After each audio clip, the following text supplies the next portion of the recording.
It's Diddy. Come on, y'all. It's Diddy. I'm sorry. Okay, that's a banger. Everything else is trash. I'm not gonna lie. But what about the every step you take? That's a good one too. I love that one. All right, let's.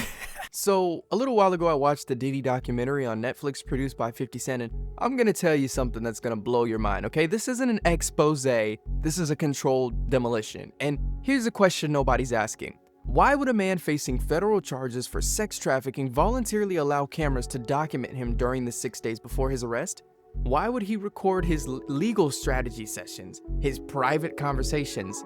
The answer is simple and quite terrifying because he was told to. This whole thing was planned from the beginning, and I'm about to prove it to you. Before the video starts, I'd like to ask all of you to hit that subscribe button or at least like the video if you like more breakdowns like this. We are growing rapidly. Based on the last video of the Amazing Digital Circus and that breakdown, we got a lot of people that were coming in with views, and I got my first 50,000 views, so I'm pretty excited about it.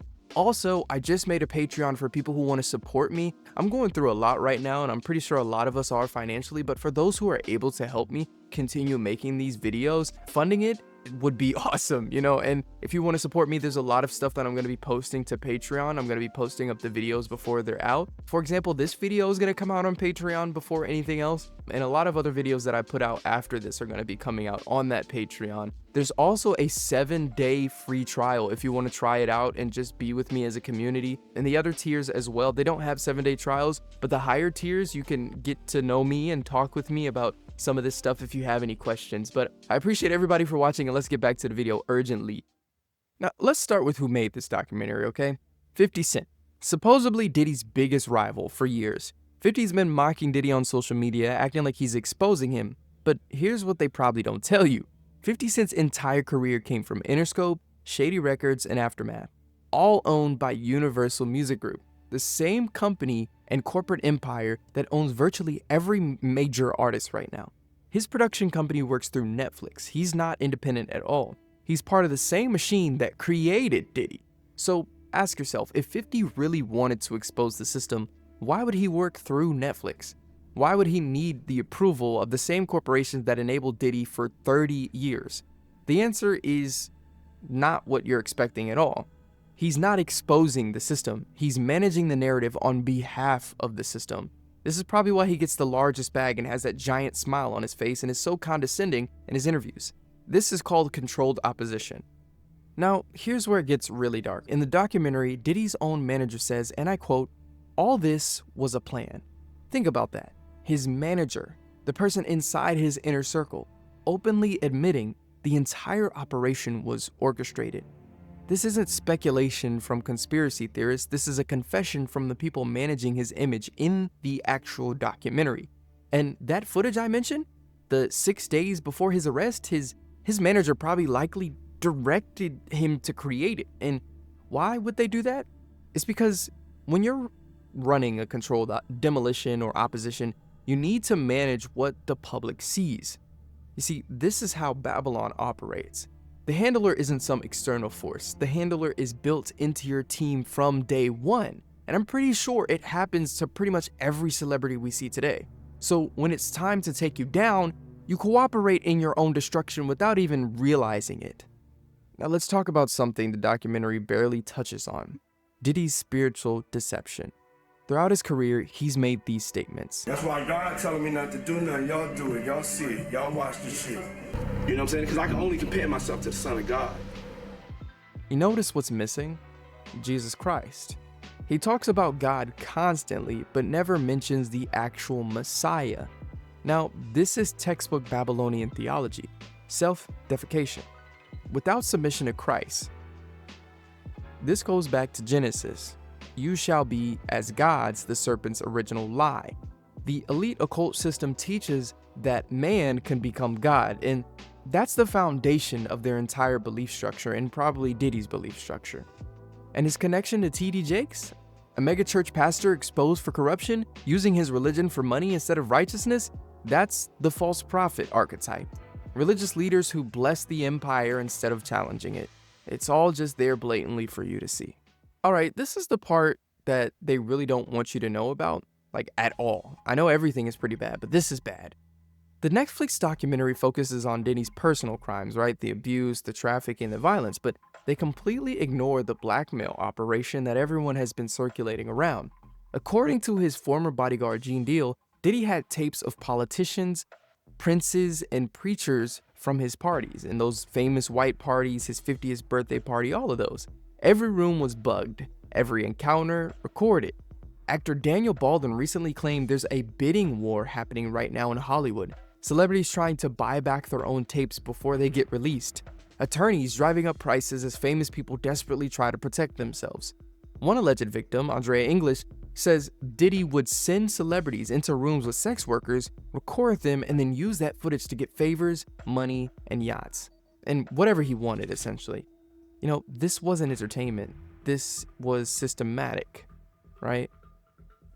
It sounds familiar, and it should, because it's the exact same playbook as Jeffrey Epstein. Elite parties designed to compromise powerful people. Systematic recordings of illegal activities, decades of protection despite obvious crimes, eventual arrests when no longer useful, and evidence sealed to protect the powerful. The real question isn't what Diddy did, it's who directed him to do it, who protected him while he did it, and who benefits from his destruction right now. The documentary includes new information about the murders of Tupac and Biggie, but it still won't tell you the full truth. Pac and Biggie weren't just rappers, they represented authentic hip-hop that was waking people up, right, to this whole system. Tupac especially. He was explicitly anti-establishment. He talked about police brutality, systematic racism, economic exploitation. His music was revolutionary consciousness reaching millions of young people. Both understood their record contracts were spiritual bondage. They saw the exploitation. They were becoming vocal about it, and they had to be eliminated somehow, right? All roads in both murders lead back to Diddy. He had business motivation. Eliminate competition, consolidate Bad Boy's dominance. He had direct ties to gang members involved in both hits. He had the most to gain financially and culturally, and he had elite backing ensuring he'd face no consequences. After their deaths, hip-hop transformed. It went from fight the power to get money, from revolutionary consciousness to corporate consumption. This wasn't organic evolution, it was engineered transformation, and Diddy was the engineer. Let's talk about the famous white parties. White symbolizes purity, innocence, light. So why use white as a dress code for parties involving drugs, trafficking, and ritualistic abuse? Because this is classic occult practice. Inversion. You take symbols of goodness and corrupt them to severe darkness. You create a veneer of purity while the most degraded activities happen beneath. These weren't parties, they were compromise operations. Celebrities, politicians, business leaders who would be invited, drugged, placed in compromised situations, recorded, and controlled. The white party was a machine for manufacturing blackmail. So why is this happening now? After 30 years of protection, why did the system decide to take Diddy down? Because he became more valuable as a sacrifice than as an asset. The Cassie video created too much public awareness. He was becoming a liability, so they did what they always do: sacrifice the pawn to protect the kings. By taking him down in a controlled documentary, they get to claim justice works, satisfy public curiosity, manage the narrative, protect everyone above him, and it's Epstein 2.0 with better PR. A real investigation would ask these questions. Who protected Diddy for 30 plus years? Which politicians are on those tapes?